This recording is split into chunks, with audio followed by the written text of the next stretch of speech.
আসসালামু আলাইকুম। রেশমিস কুকিং চ্যানেলে আপনাদের সবাইকে স্বাগতম। আজকে আমি আলু টমেটো দিয়ে মুরগির মাংস রান্না করে দেখাবো, খুব সহজ পদ্ধতিতে। তাহলে আমি এখন সরাসরি চলে যাচ্ছি রান্নায়। প্রথমে একটি ফ্রাইং প্যানে আমি 3 টেবিল চামচ তেল দিয়েছি। এখন একটু হালকা গরম হয়ে এসেছে, এই পর্যায়ে আমি দিয়ে দেব হাফ কাপ পেঁয়াজ কুচি।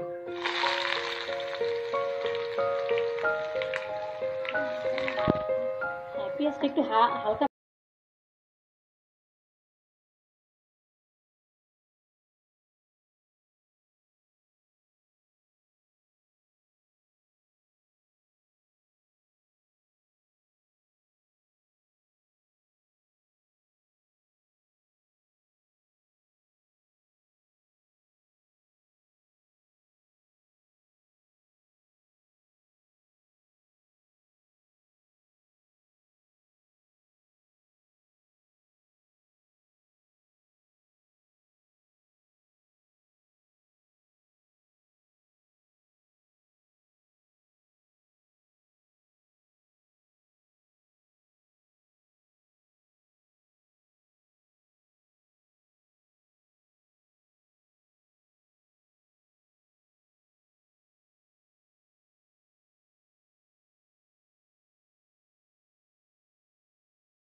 সুন্দর যাবে। এই যে মাখা মাখা হয়ে আসছে, আমার মাংস সিদ্ধ হয়ে গেছে, আমার আলু সিদ্ধ হয়ে গেছে, কালারটাও সুন্দর আসছে। নেড়ে ছেড়ে আমি নামিয়ে নেব, নামিয়ে পরিবেশন করব। এই হচ্ছে আমার আলু টমেটো দিয়ে রান্না করা মুরগির মাংস। তো আপনাদের কেমন লাগছে আমার আজকের রেসিপিটি যদি ভালো লেগে থাকে তাহলে আপনারা বাসায় সব ট্রাই করবেন এবং পরিবার পরিজনকে নিয়ে সবাইকে মিলে খাবেন। ইনশাল্লাহ অনেক মজা লাগবে, অনেক ভালো একটা রেসিপি। তো আমার জন্য দোয়া করবেন, আমি যেন আগামীতে আরও ভালো ভালো রেসিপি আপনাদেরকে উপহার দিতে পারি, এই জন্য আমার জন্য দোয়া করবেন। আপনারা সবাই ভালো থাকেন, সুস্থ থাকেন। আজ এই পর্যন্তই। আল্লাহ হাফেজ। আসসালামু আলাইকুম। রেশমিস কুকিং চ্যানেলে আপনাদের সবাইকে স্বাগতম। আজকে আমি আলু টমেটো দিয়ে মুরগির মাংস রান্না করে দেখাবো, খুব সহজ পদ্ধতিতে। তাহলে আমি এখন সরাসরি চলে যাচ্ছি রান্নায়। প্রথমে একটি ফ্রাইং প্যানে আমি 3 টেবিল চামচ তেল দিয়েছি। এখন একটু হালকা গরম হয়ে এসেছে, এই পর্যায়ে আমি দিয়ে দেব হাফ কাপ পেঁয়াজ কুচি।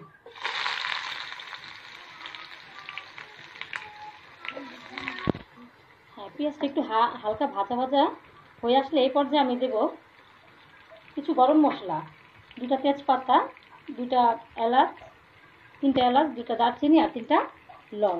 এই গরম মশলাগুলি দিয়ে আমি আরেকটু ভালো করে ভেজে নেব।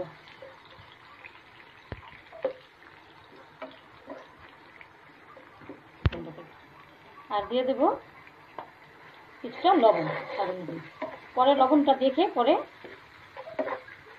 বুঝে তারপর আবার লবণ দেব।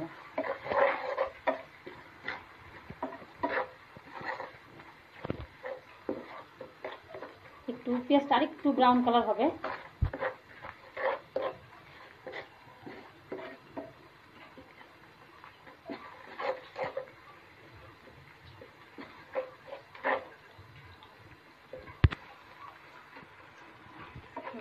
হালকা ভাজা ভাজা হয়ে আসছে, এই পর্যায়ে আমি আলুগুলি দিয়ে দেবো। আলুগুলি একটু পেঁয়াজের সাথে ভেজে নেব।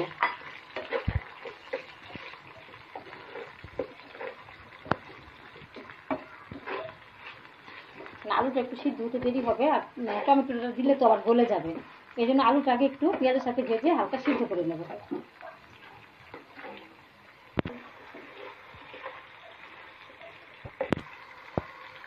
আলুটা হালকা ভাজা হয়ে আসছে, এরপর একটু সামান্য পানি দিয়ে আমি মশলা দিয়ে কষিয়ে নেব।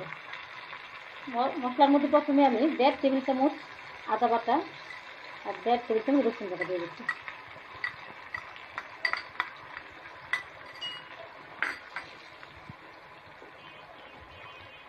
ভেজে নেব আদা রসুনের কাঁচা গন্ধটা যাওয়া পর্যন্ত।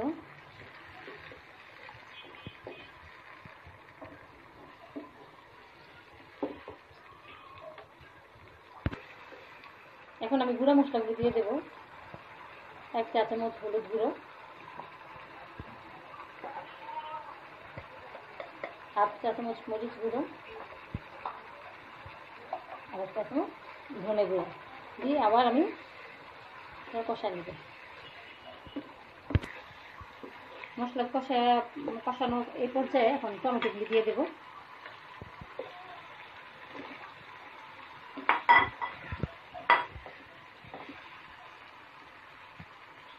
টমেটোটাও মশলার সাথে ভালো করে মিশিয়ে কষিয়ে নেব।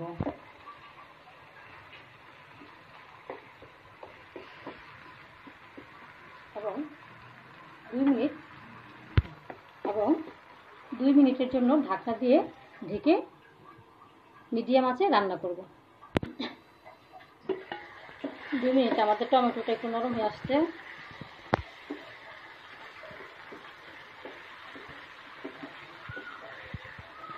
এই পর্যায়ে মুরগির মাংসগুলো দিয়ে দেবো। এখানে 1/2 কেজি মুরগির মাংস আছে।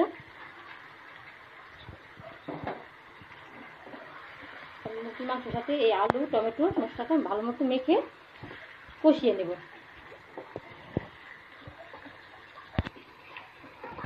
ভালো মতো মেশানো হলে 2 মিনিটের জন্য ঢেকে রান্না করব, কারণ মুরগির পানিতেই কিছুটা সিদ্ধ হয়ে আসবে। 2 মিনিট পর আমাদের টমেটোটা নরম হয়ে গেছে, মাংস প্রায় অর্ধেক সিদ্ধ হয়ে গেছে। এখন আর একটু ভালো করে নেড়ে চেড়ে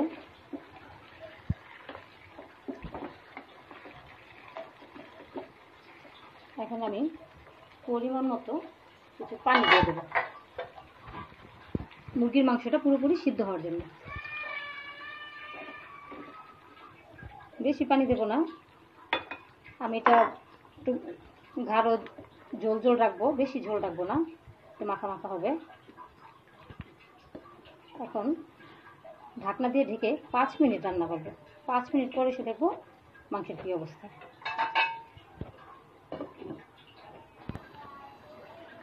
হ্যাঁ, মাংস অলমোস্ট হয়ে গেছে, আমার ঝোলটা ঘন হয়ে আসছে যেমনটা আমি চেয়েছিলাম। এখন এই পর্যায়ে আমি 4টা কাঁচামরিচ দিয়ে দেব ফ্লেভারের জন্য, আর 1 চামচ টালা জিরার গুঁড়া আমি ছড়িয়ে দেব।